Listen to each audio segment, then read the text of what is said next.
General McCaffrey, your reaction after reading Jeff Goldberg's piece? Well, I find it entirely plausible. I mean, President Trump has been a disaster in national security.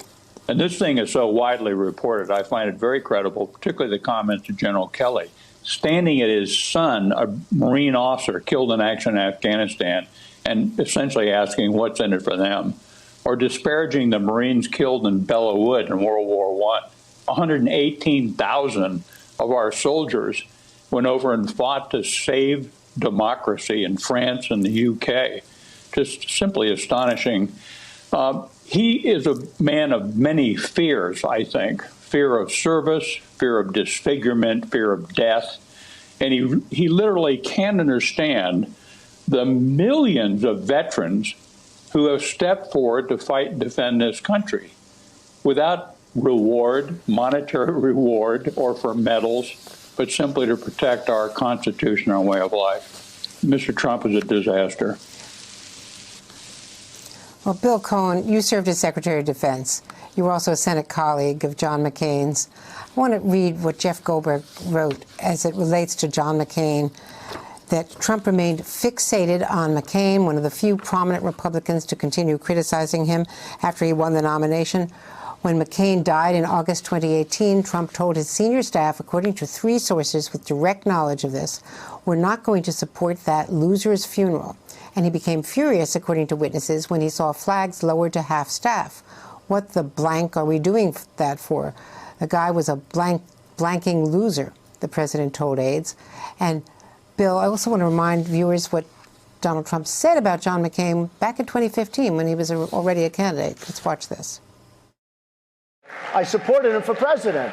I raised $1 million for him. It's a lot of money. I supported him. He lost. He let us down. But, you know, he lost. So I never liked him as much after that because I don't like losers. But Frank, let me get to it. He hit me. He's not a war hero. He's a war hero. He's a war hero. 5.5 years. He's a war hero because he was captured. I like people that weren't captured, okay? I hate to tell you. Bill Cohen, your reaction to all of this? Well, Andrea, it's been said that silence is the most perfect expression of scorn, and I am tempted to remain silent on this, just to express my contempt for what has been said. I'm not going to base it on what appeared in the Atlantic magazine. I stated on your program and others before he was elected that I felt he was unfit to be commander-in-chief of this country, unfit because of his character and because of his background. Everything he has done, or almost everything he has done, has proven that he is unfit to serve. The comments that he made about John McCain are really interesting because I knew John well. I traveled the world with John. I was best man at his wedding. And John was a hero, not because he was shot down, but because he endured 5.5 years of torture. And when the North Vietnamese said, "We'll let you out early, let's make a deal," John McCain said, "No deal. I don't go out until everybody goes out in their turn." That's what makes him a hero to the many millions of people, not only in this country, but around the world where he is revered. So the notion that he would still maintain he's not a hero, he's a loser, it really troubled me a great deal. Now, the allegations about those who are handicapped, Tammy Duckworth, she left something. She lost something. She lost half her body. Max Cleland lost half his body. Bob Dole lost half his body. Danny Inouye.